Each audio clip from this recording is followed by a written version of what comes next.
ओम शांति। आज 30 मई 2021 की अव्यक्त मधुर महावाक्य। रिवाज है 10 जनवरी 1988। पहले सुनते हैं अव्यक्त महावाक्य के कुछ मुख्य पॉइंट्स। आज बाबा ने कहा, जितना मिला है वो बुद्धि में धारण तो किया, लेकिन कार्य में लाने से जो सुख, खुशी, शक्ति, शांति और निर्विघ्न स्थिति की प्राप्ति की अनुभूति होनी चाहिए वो नहीं कर पाते। इसका कारण मनन शक्ति की कमी है, क्योंकि मनन करना अर्थात जीवन में समाना, धारण करना, मनन न करना अर्थात सिर्फ बुद्धि तक धारण करना। फिर आगे बाबा ने कहा, ज्ञान रतन व ज्ञान की शक्ति के आगे परिस्थिति व विघ्न ठहर नहीं सकते। लेकिन अगर विजय नहीं होती है तो समझो यूज करने की विधि नहीं आती है। बाबा ने कहा, सौदर्शन चक्रधारी बनना अर्थात नॉलेजफुल, पावरफुल स्थिति का अनुभव करना, पॉइंट के नशे में स्थित रहना, राज में राजयुक्त बनना, ऐसा अभ्यास हर पॉइंट में करो। अब मुरली सुनते हैं विस्तार से। हेडलाइन है मनन करने की विधि तथा मनन शक्ति को बढ़ाने की युक्तियां। आज रत्नागर बाप अपने अमूल्य रत्नों से मिलने आए हैं कि हर एक श्रेष्ठ आत्मा ने कितने ज्ञान रत्न जमा किए अर्थात जीवन में धारण किए हैं। एक एक ज्ञान रत्न पद्मों से भी ज्यादा मूल्यवान है। तो सोचो आदि से अब तक कितने ज्ञान रत्न मिले हैं। रत्नागर बाप ने हर एक बच्चे की बुद्धि रूपी झोली में अनेकानेक रत्न भर दिए हैं। सभी बच्चों को एक साथ एक जितने ही ज्ञान रत्न दिए हैं, लेकिन यह ज्ञान रत्न जितना 100% व अन्य आत्माओं के प्रति कार्य में लगाते हैं उतना यह रत्न बढ़ते जाते हैं। बाप दादा देख रहे हैं, बाप ने तो सबको समान दिए, लेकिन कोई बच्चों ने रत्न को बढ़ाया है और कोई ने रत्नों को बढ़ाया नहीं। कोई भरपूर है, कोई अखूट मालामाल है और कोई समय प्रमाण कार्य में लगा रहे हैं। कोई सदा कार्य में लगाकर एक का पदम गुना बढ़ा रहे हैं। कोई जितना कार्य में लगाना चाहिए उतना लगा नहीं सकते। इसलिए रत्नों की वैल्यू को जितना समझना चाहिए उतना समझ नहीं रहे हैं। जितना मिला है वो बुद्धि में धारण तो किया, लेकिन कार्य में लाने से जो सुख, खुशी, शक्ति, शांति और निर्विघ्न स्थिति की प्राप्ति की अनुभूति होनी चाहिए वो नहीं कर पाते हैं।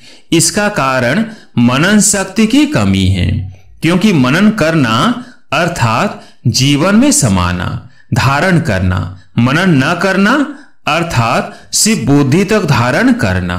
वो जीवन के हर कार्य में, हर कर्म में लगाते हैं, चाहे अपने प्रति चाहे अन्य आत्माओं के प्रति, और दूसरे सिर्फ बुद्धि में याद रखते अर्थात धारण करते हैं। जैसे कोई भी स्थूल खजाने को सिर्फ तिजोरी में व लॉकर में रख लो और समय प्रमाण व सदा काम में नहीं लगाओ तो खुशी की प्राप्ति नहीं होती है। सिर्फ दिल का दिलासा रहता है कि हमारे पास है, न बढ़ेगा न अनुभूति होगी। ऐसे ज्ञान रतन अगर सिर्फ बुद्धि में धारण किया, याद रखा, मुख से वर्णन किया, पॉइंट बहुत अच्छी है, तो थोड़े समय के लिए अच्छी पॉइंट का अच्छा नशा रहता है, लेकिन जीवन में हर कर्म में उन ज्ञान रत्नों को लाना है, क्योंकि ज्ञान रत्न भी है, ज्ञान रोशनी भी है, ज्ञान शक्ति भी है। इसलिए अगर इसी विधि से कर्म में नहीं लाया तो बढ़ता नहीं है, वह अनुभूति नहीं होती है। ज्ञान पढ़ाई भी है, ज्ञान लड़ाई के श्रेष्ठ शस्त्र भी है। यह है ज्ञान का मूल्य। मूल्य को जानना अर्थात कार्य में लगाना, और जितना जितना कार्य में लगाते हैं उतना शक्ति का अनुभव करते जाते हैं। जैसे शस्त्र को समय प्रमाण यूज नहीं करो तो शस्त्र बेकार हो जाता है, अर्थात उसकी जो वैल्यू है वो उतनी नहीं रहती है। ज्ञान भी शस्त्र है। अगर मायाजीत बनने के समय शस्त्र को कार्य में नहीं लगाया तो जो वैल्यू है उसको कम कर दिया, क्योंकि लाभ नहीं लिया। लाभ लेना अर्थात वैल्यू रखना। ज्ञान रतन सबके पास है, क्योंकि अधिकारी हो, लेकिन भरपूर रहने में नंबरवार हो। मूल कारण सुनाया मनन शक्ति की कमी। मनन शक्ति बाप के खजाने को अपना खजाना अनुभव कराने का आधार है। जैसे स्थूल भोजन हजम होने से खून बन जाता है, क्योंकि भोजन अलग है।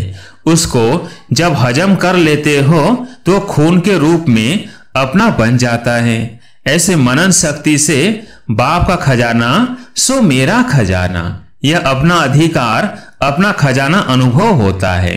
बाप दादा पहले भी सुनाते रहे हैं, अपनी घोर तो नशा चढ़े, अर्थात बाप के खजाने को मनन शक्ति से लगाकर प्राप्तियों की अनुभूति करो तो नशा चढ़े। सुनने के समय नशा रहता है, लेकिन सदा क्यों नहीं रहता? इसका कारण है कि सदा मनन शक्ति से अपना नहीं बनाया है। मनन शक्ति अर्थात सागर के तले में जाकर अंतर्मुखी बन हर ज्ञान रतन की गुह्यता में जाना। सिर्फ रिपीट नहीं करना है, लेकिन हर एक पॉइंट का राज क्या है और हर पॉइंट को किस समय किस विधि से कार्य में लगाना है, और हर पॉइंट को अन्य आत्माओं के प्रति सेवा में किस विधि से कार्य में लगाना है। ये चारों ही बातें हर एक पॉइंट को सुनकर मनन करो। साथ साथ मनन करते प्रैक्टिकल में उस राज के रस में चले जाओ, नशे की अनुभूति में आओ।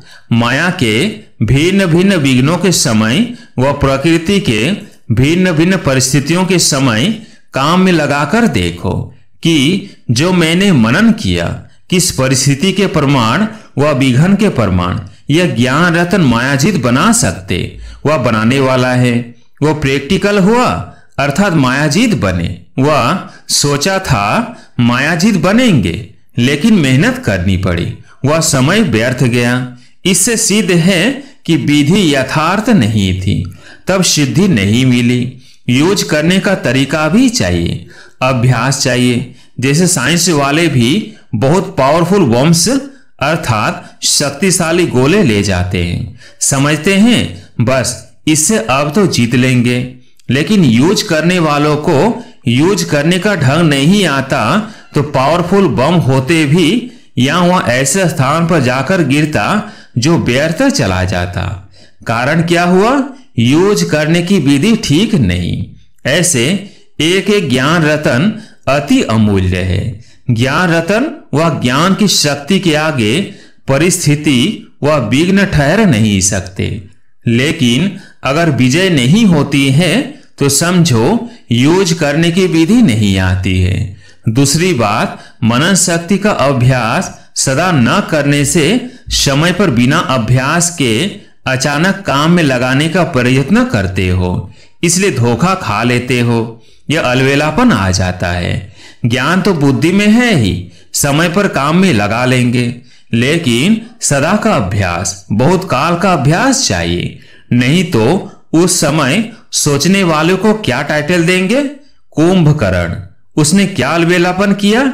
यही सोचा ना कि आने दो, आएंगे तो जीत लेंगे। तो ऐसा सोचना कि समय पर हो जाएगा, यह अलबेलापन धोखा दे देता। इसलिए हर रोज मनन शक्ति को बढ़ाते जाओ। रिवाइज कोर्स में वह अव्यक्त जो रोज सुनते हो, तो मनन शक्ति को बढ़ाने के लिए रोज कोई न कोई एक विशेष पॉइंट बुद्धि में धारण करो और जो 4 बातें सुनाई उस विधि से अभ्यास करो। चलते फिरते हर कर्म करते, चाहे स्थूल कर्म करते हो चाहे सेवा का कर्म करते हो, लेकिन सारा दिन मनन चलता रहे। चाहे बिजनेस करते हो व दफ्तर का काम करते हो, चाहे सेवा केंद्र में सेवा करते हो, लेकिन जिस समय भी बुद्धि थोड़ा फ्री हो तो अपने मनन शक्ति के अभ्यास को बार बार दोहराओ। कोई काम ऐसे होते हैं जो कर्म कर रहे हैं, उसके साथ साथ और भी सोच सकते हैं। बहुत थोड़ा समय होता है जो ऐसा कार्य होता है जिसमें बुद्धि का फुल अटेंशन देना होता है, नहीं तो डबल तरफ बुद्धि चली रहती है। ऐसा समय अगर अपनी दिनचर्या में नोट करो तो बीच बीच में बहुत समय मिलता है। मनन शक्ति के लिए विशेष समय मिले तब अभ्यास करेंगे, ऐसी कोई बात नहीं है। चलते फिरते भी कर सकते हो, अगर एकांत का समय मिलता है तो बहुत अच्छा है, और महीनता में जाए, हर पॉइंट के स्पष्टीकरण में जाओ, विस्तार में लाओ तो बहुत मजा आएगा। लेकिन पहले पॉइंट के नशे की स्थिति में स्थित होके करना, फिर बोर नहीं होंगे।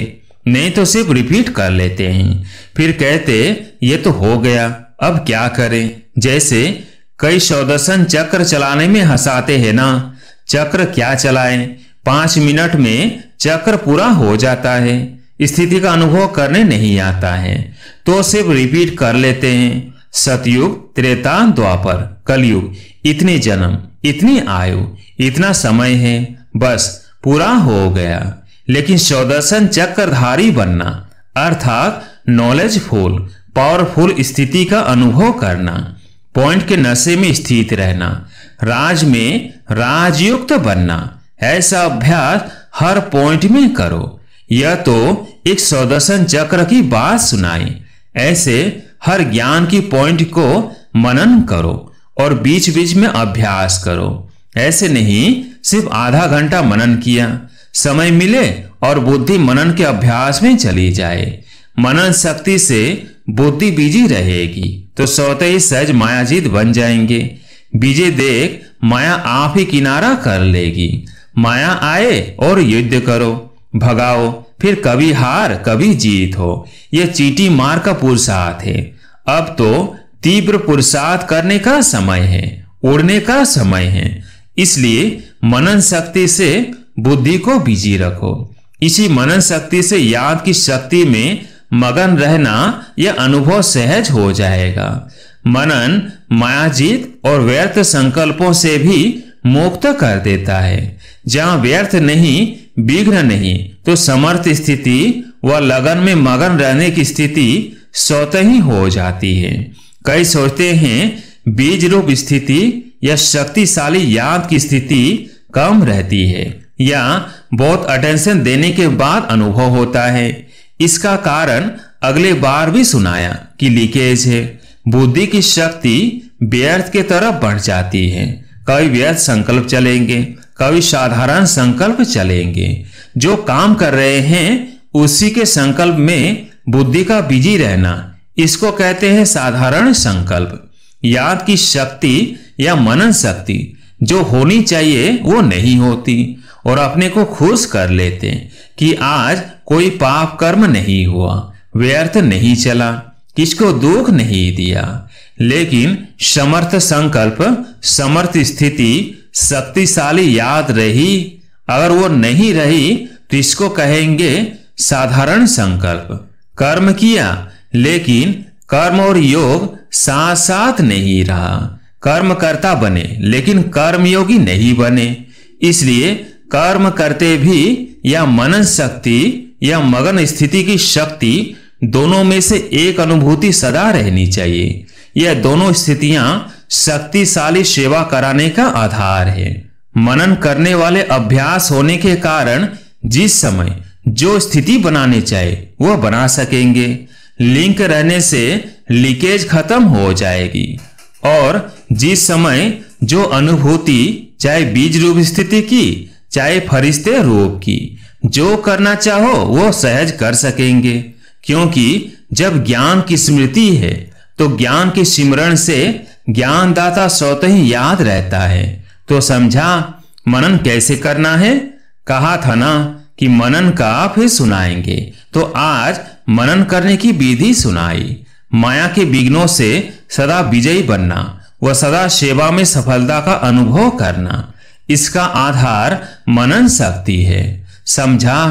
अच्छा, सर्व ज्ञान सागर के ज्ञानी तो आत्मा बच्चों को सदा मनन शक्ति द्वारा सहज मायाजीत बनने वाली श्रेष्ठ आत्माओं को, सदा मनन शक्ति के अभ्यास को आगे बढ़ाने वाले, मनन से मगन स्थिति का अनुभव करने वाले, सदा ज्ञान के रत्नों का मूल्य जानने वाले, सदा हर कर्म में ज्ञान की शक्ति को कार्य में लाने वाले, ऐसे सदा श्रेष्ठ स्थिति में रहने वाले विशेष व अमूल्य रत्नों को बाप दादा का याद, प्यार और नमस्ते। पार्टियों से अव्यक्त बाप दादा की मुलाकात, स्वयं को तीव्र पुरुषार्थी आत्मा अनुभव करते हो, क्योंकि समय बहुत तीव्र गति से आगे बढ़ रहा है। जैसे समय आगे बढ़ रहा है तो समय पर मंजिल पर पहुंचने वाले को किस गति से चलना पड़े? समय कम है और प्राप्ति ज्यादा करनी है, तो थोड़े समय में अगर ज्यादा प्राप्ति करनी हो तो तीव्र करना पड़ेगा ना। समय को देख रहे हो और अपने पुरुषार्थ की गति को भी जानते हो, तो समय अगर तेज है और अपनी गति तेज नहीं है तो समय अर्थात रचना, आप रचता से भी तेज हुई, रचता से रचना तेज चली जाए तो उसे अच्छी बात कहेंगे। रचना से रचता आगे होना चाहिए। सदा तीव्र पुरुषार्थी आत्माएं बन आगे बढ़ने का समय है। अगर आगे बढ़ते कोई भी साइड सीन्स को देख रुकते हो तो रुकने वाले ठीक समय पर पहुंच नहीं सकेंगे। कोई भी माया की आकर्षण साइड सीन है, साइड सीन पर रुकने वाला मंजिल पर कैसे पहुंचेगा? इसलिए सदैव तीव्र पुरुषार्थी बन आगे बढ़ते चलो, ऐसे नहीं समय पर पहुंच ही जाएंगे, अभी तो समय पड़ा है। ऐसे सोचकर अगर धीमी गति से चलेंगे तो समय पर धोखा मिल जाएगा। बहुत काल का तीव्र पुरुषार्थ का संस्कार अंत में भी तीव्र पुरुषार्थ का अनुभव कराएगा। तो सदा तीव्र पुरुषार्थी, कभी तीव्र कभी कमजोर नहीं। ऐसे नहीं थोड़ी सी बात हुई कमजोर बन जाओ, इसको तीव्र पुरुषार्थी नहीं कहेंगे। तीव्र पुरुषार्थी कभी रुकते नहीं, उड़ते हैं। तो उड़ते पंछी बन उड़ती कला का अनुभव करते चलो, एक दो को भी सहयोग दे तीव्र पुरुषार्थी बनाते चलो। जितनी औरों की सेवा करेंगे उतना स्वयं का उमंग उत्साह बढ़ता रहेगा। विदाई के समय दादी जानकी जी विदेश में जाने की छुट्टी बाप दादा से ले रही है। देश विदेश में सेवा का उमंग उत्साह अच्छा है। जहां उमंग उत्साह है वह सफलता भी होती है। सदा यह अटेंशन रखना है कि पहले अपना उमंग उत्साह हो, संगठन की शक्ति हो, स्नेह की शक्ति, सहयोग की शक्ति हो, तो सफलता उसी अनुसार होती है। यह है धरनी। जैसे धरनी ठीक होती है तो फल भी ऐसा ही निकलता है। और अगर टेम्परेरी अर्थात अस्थायी धरनी को ठीक करके बीज डाल दो तो फल भी थोड़े समय के लिए मिलेगा, सदाकाल के लिए फल नहीं मिलेगा। तो सफलता के फल के पहले सदा धरनी को चेक करो, बाकी जो करते हैं उनका जमा तो हो ही जाता है। अभी भी खुशी मिलती है और भविष्य तो है ही। अच्छा, वरदान तोड़ना, मोड़ना और जोड़ना, इन तीन शब्दों की स्मृति द्वारा सदा विजयी भव। तोड़ना, मोड़ना और जोड़ना, इन तीन शब्दों की स्मृति द्वारा सदा विजयी भव। सारी पढ़ाई और शिक्षाओं का सार यह तीन शब्द है। पहला, कर्म बंधन तोड़ने हैं। दूसरा, अपने संस्कार स्वभाव को मोड़ना है। और तीसरा, एक बाप से सर्व संबंध जोड़ने हैं। यही तीन शब्द संपूर्ण विजयी बना देंगे। इसके लिए सदा यही स्मृति रहे कि जो भी इन नयनों से विनाशी चीजें देखते हैं वह सब विनाश हुई पड़ी है। उन्हें देखते भी अपने नए संबंध, नए सृष्टि को देखते रहो तो कभी हार हो नहीं सकती।